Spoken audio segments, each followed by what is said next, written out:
नमस्कार, मैं दीपक शर्मा और मेरे यूट्यूब मंच पर आपका स्वागत है।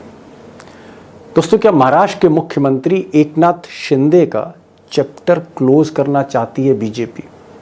शिंदे का चैप्टर क्लोज करना चाहती है बीजेपी। अब ये बात मैं बड़ी जिम्मेदारी के साथ कह रहा हूं, क्योंकि चुनाव सर पर है, महाराष्ट्र में चुनाव सर पर है और एनडीए, जिसे महाराष्ट्र में महायुति कहते हैं, इसके झगड़े, आपसी झगड़े दिन ब दिन बढ़ते चले जा रहे हैं। आलम यह है कि जो शिवसेना है, शिंदे की जो शिवसेना है, जो अलायंस पार्टनर है बीजेपी का, उसके नेताओं का कहना है कि हम बीजेपी, कई सीटों पर उसके नेताओं का कहना है कि हम बीजेपी की मदद नहीं करेंगे। हम भले ही अलायंस पार्टनर हो, लेकिन हम बीजेपी की मदद नहीं करेंगे। चुनाव के बीचों बीच इस तरह की बातें शायद एनडीए में सुनी नहीं गई थी, लेकिन ये सच्चाई है कि शिंदे की सेना लामबंद है। Not against Sharad Pawar, not against Uddhav Thackeray, not against Congress, against BJP in many constituencies. और सबसे बड़ी बात, जो हैरत की बात यह है कि ये जो चाणक्य साहब हैं, जिनको ये पूरा मसला निपटाना था, कुछ लोग कहते हैं कि आग में घी तो चाणक्य ने ही डाल दिया। क्या वाकई शिंदे को निपटाना है? अब जानकारों का कहना है कि बीजेपी लीडरशिप का मतलब मोदी जी, चाणक्य, अमित शाह, या थोड़े हद तक आप नड्डा साहब कह सकते हैं, इन लोगों ने जिस तरह से टिकट डिस्ट्रीब्यूट किए हैं, कुछ टिकट तो ऐसे दिए हैं कि आग लगना लाजमी थी। शिंदे सेना में आग लगना लाजमी थी। मिसाल के तौर पर मुंबई के बगल में थाने, और थाने में ये जो कल्याण सीट है, कल्याण सीट में एक ऐसे साहब के परिवार को टिकट दे दिया कि आप कह सकते हैं कि कलेजा फट गया शिंदे सेना के कार्यकर्ताओं का।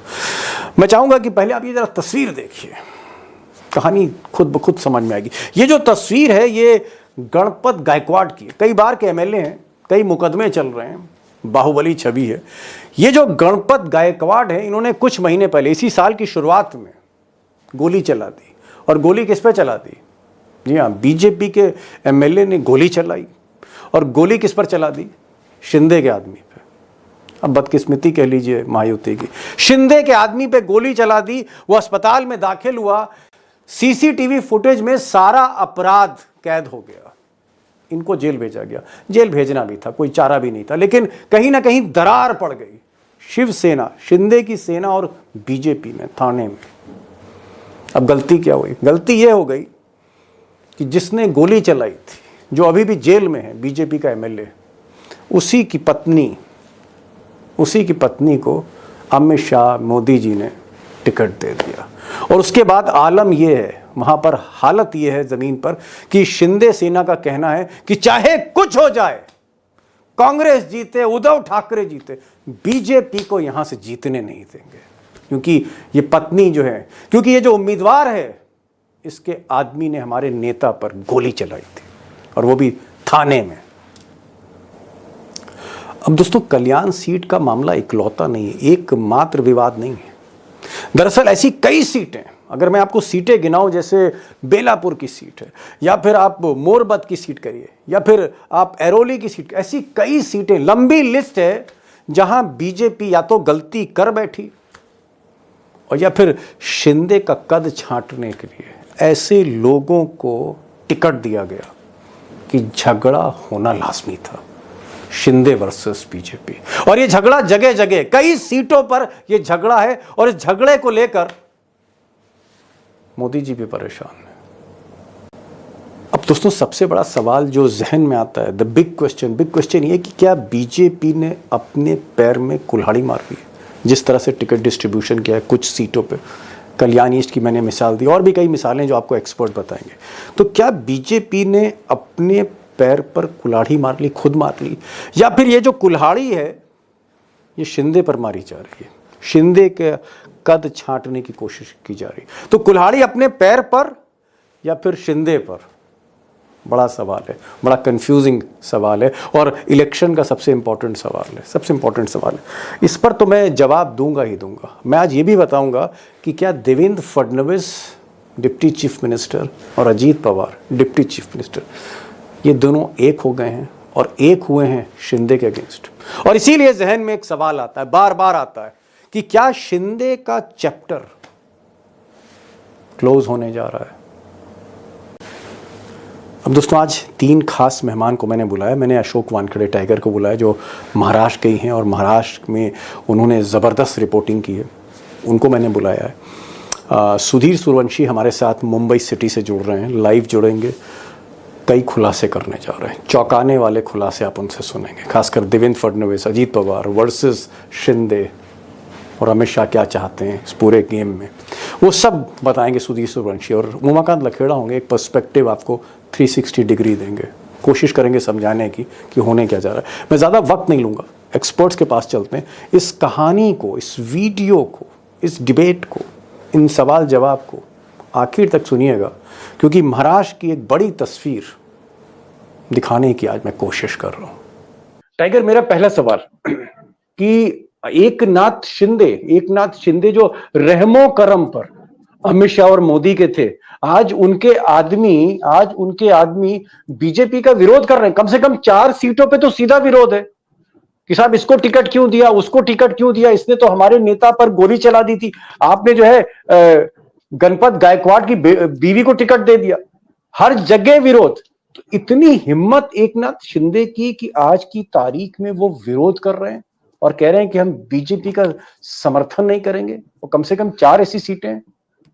देखिए दीपक भाई, ये अहम का सवाल नहीं है, ये वजूद का सवाल है।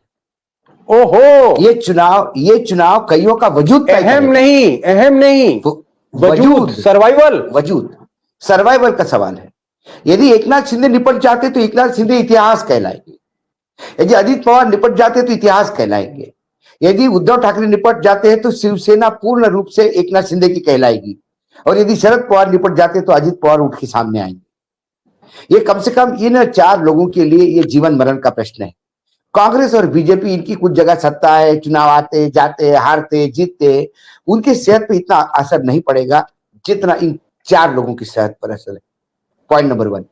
इसलिए बहुत, और ये जो लोग टूटे हैं, देखिए एकनाथ शिंदे जब अलग हो गए तो एकनाथ शिंदे के साथ जो लोग आए हैं छोड़ के, उन्होंने रिस्क लिया, अपने पॉलिटिकल रिस्क लिया। एक मिनट, आपने कहा कि भाई ये जो लड़ाई है ये सिर्फ जीतने और हारने के लिए नहीं है, ये सर्वाइवल की लड़ाई है कि हम जिंदा भी रहेंगे कि नहीं रहेंगे, हम मर तो नहीं जाएंगे अगर हार गए।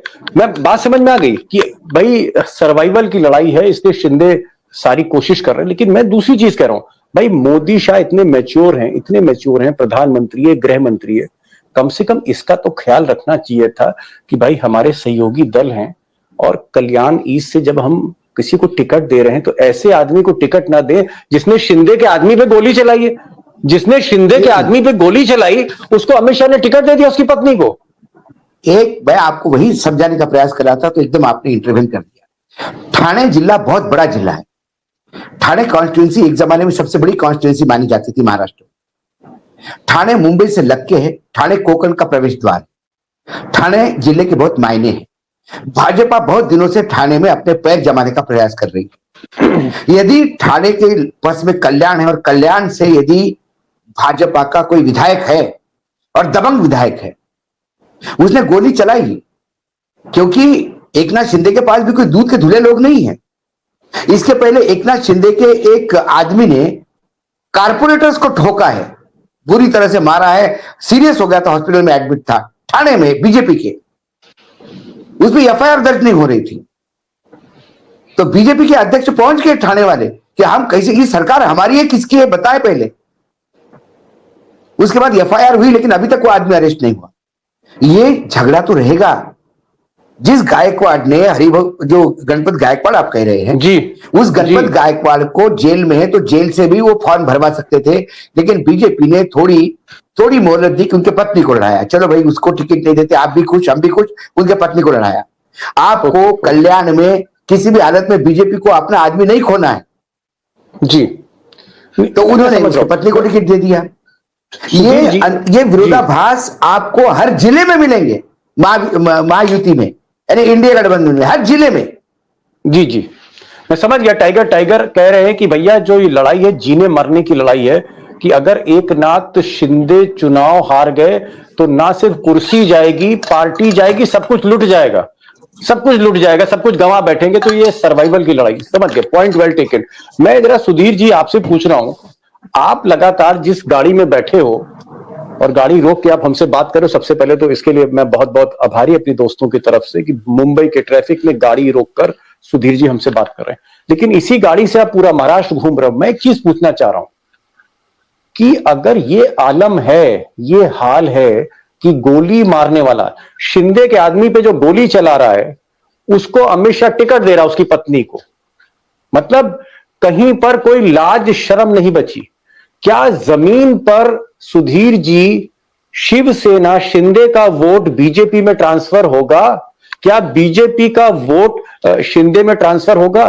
क्या काडर जो है, कार्यकर्ता जो है, ये एक साथ एक जमीन पर एक छतरी के नीचे हैं या आपस में इनके भी लड़ाई है? हर जगह लड़ाई है, तलवारें खींची हैं एनडीए में। दीपक जी, महाविकास आघाड़ी में जो लड़ाई झगड़े चल रहे हैं वो मीडिया में आ रहे, खबरें हो रही है।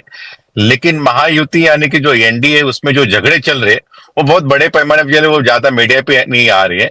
लेकिन उनके झगड़े इतने बड़े हैं कि जैसे हम देखते हैं ऐरोली कॉन्स्टिट्यूंसी हो, बेलापुर हो, ठाणे हो, कल्याण हो, महाराष्ट्र में ऐसे बहुत जगह गिन लीजिए, वहां पे रिबेलियन यानी कि रिबेलियन है। मैंने पहली बार 1995 के बाद पहली बार इतने रिबेलियन देख रहा हूं। मैंने हर एक आदमी को लगता है कि मैं एमएलए बन जाऊंगा, और शिंदे का भी डर नहीं, बीजी का भी डर नहीं तो क्या होता था, अमित शाह बोलते थे, देवेंद्र फडणवीस बोलते थे, सब लोग चुप हो जाते थे। अभी तो बिल्कुल नजर नहीं आ रहा है। मुझे लगता है कि महाराष्ट्र की राजनीति काफी एक खिचड़ी के तौर पे बन गई है। तो इसीलिए शिंदे के जो लोग एस्पिरेंट, जैसे मैंने जिक्र किया ऐरोली का किया, बेलापुर का किया, वहां पे शिंदे के लोग बोल रहे कि हमको लड़ना है, भले कि वहां पे बीजेपी को टिकट दिया, भले कि बीजेपी के सिटिंग एमएलए हो, लेकिन हमको बिल्कुल लड़ेंगे, दम पे लड़ेंगे और हराएंगे बीजेपी को। तो मुझे लगता है कि तो आप छोड़ दीजिए महाविकास का कोई कैंडिडेट खड़ा होगा, क्या लड़ेगा पता नहीं, लेकिन यहाँ पे बीजेपी और एकनाथ शिंदे में दोनों अपनी तलवारें खींच लिया और एक दूसरे को मारने में लगे हैं। इसकी बात मुझे लगता है इसकी भनक लोकसभा में थी, इसलिए लोकसभा में शिंदे गुट के जो वोट है वो बिल्कुल ट्रांसफर नहीं हुए बीजेपी के। और बीजेपी का यही एक नैरेशन था कि हमको शिंदे के वोट मिले नहीं, हमने सारे वोट शिंदे को दिए, इसलिए शिंदे के 7 सीटें आई, हमारी 9 आई, हमारी सीट कम हो गई बाकायदा 23 से। तो मुझे लगता है कि बीजेपी और आरएसएस में एक बड़ा गुट है, वो जानता है, वो चाहता है कि शिंदे को ज्यादा, हद से ज्यादा बड़ा कर दिया है, इसलिए अभी नौबत उनके ऊपर आ गई है। ओहो, मतलब शिंदे का कद अगर बड़ा हो गया तो आरएसएस और बीजेपी को ये कतई बर्दाश्त नहीं है कि शिंदे जो है वो ज्यादा ताकतवर हो जाए। टाइगर, मैं लखराज जी आपके पास आ रहा हूं, टाइगर से सप्लीमेंट्री क्वेश्चन पूछनी, इसी से जुड़ा हुआ है। आज दोनों ने कपड़े भी एक जैसे पहने हुए हैं। टाइगर, मेरा सवाल यह है कि अगर 4 सीटों पर ये जो 4 सीटें आप स्क्रीन पर देख रहे हैं, इन 4 सीटों पर शिवसेना शिंदे के लोगों ने कहा कि हम बीजेपी की मदद नहीं करेंगे, हम बीजेपी को हरवाएंगे, हम बीजेपी की हार तय करेंगे, यहां से बीजेपी हारे। सोचिए, एक पार्टनर दूसरे पार्टनर के बारे में कह रहा है। अगर इन 4 सीटों पर टाइगर ये हाल है, तो बाकी जगह मराठवाड़ा है, विदर्भ है और तमाम सीटें हैं, 288 सीटें, साहब वहां पर क्या होगा? वहां पर क्या आपको खबर आ रही है? आप तो 4 सीटें वो गिनवा रहे जिसका झगड़ा बाहर आया है। मेरा दावा है हर सीट पे ये है, इस बार भी वोट ट्रांसफर नहीं होगा। मैंने कल की भी कार्यक्रम में कहा, कल भी मैंने कार्यक्रम में कहा था दीपक जी, ये जो गठबंधन है ये नेताओं का गठबंधन सीट शेयरिंग तक सीमित नहीं रहता। जब तक वो कार्यकर्ताओं तक नहीं जाता तब तक ये गठबंधन सही मायने नहीं है उस गठबंधन के।